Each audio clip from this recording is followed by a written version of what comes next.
Mirë se erdhët në kanalin Rritu Financiarisht.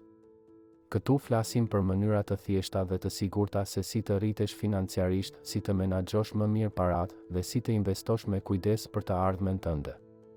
Por, përpara se të fillojmë, dua të them diçka shumë të rëndësishme.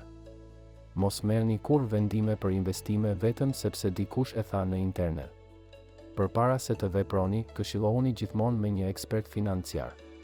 Sepse çdo njeri ka situatën e vet dhe asnjë këshill nuk është e vlefshme për të gjithë. Ky kanal nuk është për të dhënë receta të shpejta për t'u pasuruar. Qëllimi ynë është të mësojmë të mendojmë ndryshe, të kuptojmë më mirë paratë dhe të ndërtojmë zakone që na çojnë drejt lirisë financiare. Dhe sot, do flasim për diçka që ka më shumë rëndësi se çdo rrogë apo fitim, si të ndryshosh mënyrën si mendon për paratë. Shumë njerëz mendojnë se problemi i tyre është se nuk kanë para. Por e vërteta është ndryshe. Problemi nuk është mungesa e parave, por mënyra si mendojmë për to. Sepse mënyra si mendon përcakton mënyrën si jeton. Nëse mendon si dikush që s'ka mjaftueshëm, do jetosh gjithmonë me ndjenjën e mungesës. Por nëse mendon si dikush që mund të mësoj, të rritet dhe të krijoj, atëherë çdo gjë fillon të ndryshojë. Që të vegjël, mësojmë shumë për paratë pa e kuptuar.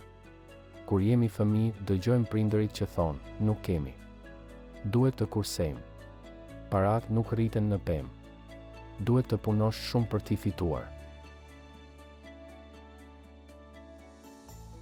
Këto fjalë duken të pafajshme, por bëhen si rregulla që i mbajmë në mendje gjithë jetën.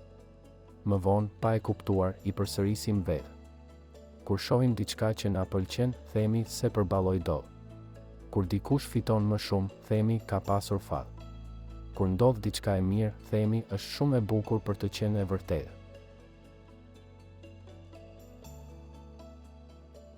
Këto mendime janë si programe që drejtojnë sjelljen tonë me paratë. Nëse beson se paratë janë të vështira për t'u fituar, truri yt do të gjejë mënyra për ta bërë këtë të vërtetë. Nëse mendon se nuk i meriton, do t'i humbasësh sapo t'i fitosh. Por ndryshimi fillon kur ndalon dhe e vëren këtë. Kur kupton se paratë nuk janë as të mira, as të këqija. Janë thjesht një mjet. Një mjet që mund ta përdorësh për të ndërtuar jetën që dëshiron. Në duart e dikujt që di çfarë do, paratë bëhen mundësi. Në duart e dikujt që nuk di, bëhen stres dhe problem. Mendo për paratë si për një pasqyrë. Ato tregojnë mënyrën si mendon, jo vetëm sa fiton. Nëse i shikon si mundësi, fillon të shohësh mundësi kudo. Nëse i shikon si mungesë, do shohësh vetëm pengesa. Nëse çdo ditë thua nuk kam, truri yt do kërkoj prova që s'ke. Por nëse thua po mësoj si ti menaxhoj më mirë, truri yt do të kërkoj mënyra për ta bërë këtë të vërtetë. Mendo për dy persona.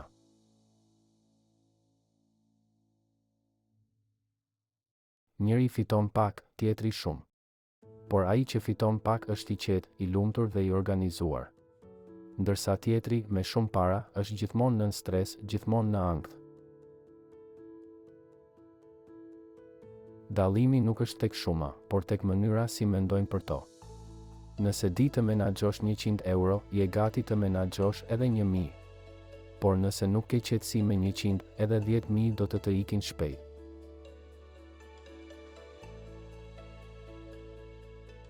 Shpesh themi kur të kem më shumë para, do ndryshoj. Por në realitet, nëse nuk ndryshon ti, as paratë nuk ndryshojnë asgjë. Ka njerëz që fitojnë shumë, por ndihen bosh. Ka të tjerë që kanë pak, por ndihen të qetë. Sepse pasuria nuk është vetëm shuma në llogari. Është mënyra si ndihesh për jetën tënde. Tani, bëj një ushtrim të vogël. Merr një letër dhe shkruaj pyetjen: çfarë mendoj unë vërtet për paratë? A më friksojnë? A mendoj se s'mjaftojnë kurrë? Apo i shoh si mundësi për të ndërtuar një jetë më të mirë? Kur ti shkruash përgjigjet, do kuptosh shumë për veten. sepse mënyra si flet për parat është mënyra si jeton ato. Nëse flet me frikë, jeton me frikë. Nëse flet me besim, jeton me besim. Dhe çdo ditë zëvendëson një mendim negativ me një më të shëndetshëm. Në vend të nuk kam para, thuaj, po mësoj si ti menaxhoj më mirë.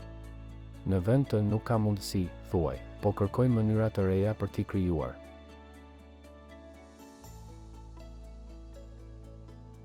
Këto fjali të vogla ndryshojnë mënyrën si truri yt e sheh botën. Dhe pak nga pak fillon të ndjesh ndryshimin. Kudo që të jesh në Shqipëri, në Kosovë apo në diasporë, parimet janë të njëjta. Nëse fillon të menaxhosh më mirë, nëse mëson për buxhetin, kursimet dhe investimet, do shohësh që jeta fillon të ndryshojë.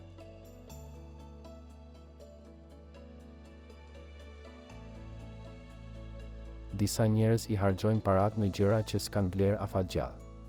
Të tjerë mësojnë t'i përdorin me mençuri, të kursejnë dhe t'i bëjnë të punojnë për ta. Pas disa vitesh, ndryshimi është i madh.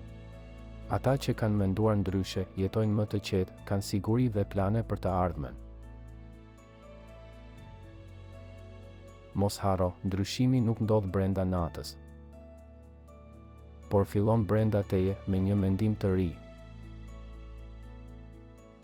Mos prit të ndryshoj paga përpara se të ndryshosh mendjen. Ndrysho mendjen dhe paga do të ndjekë. Mos prit që bota të bëhet më e lehtë. Bëhu ti më i fortë. Mos prit që dikush tjetër të mësoj si të mendosh për paran. Mëso vetë. Lexo, dëgjo, pyet, provo. Çdo gjë që mëson është një hap drejt lirisë financiare. Sepse mendja është toka ku mbillet pasuria. Nëse e punon me kujdes dhe e ushqen me mendime të shëndetshme, një ditë do të korrësh më shumë se sa ke menduar ndonjëherë. Mos e harro këtë fjali. Parat nuk të japin liri.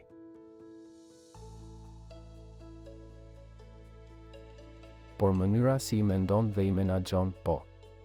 Ndrysho mënyrën si mendon dhe do ndryshoj mënyra si jeton. Ky ishte një mesazh nga kanali Rritu Financiarisht. Abonohu për më shumë këshilla që të ndihmojnë të rritesh mendërisht dhe financiarisht.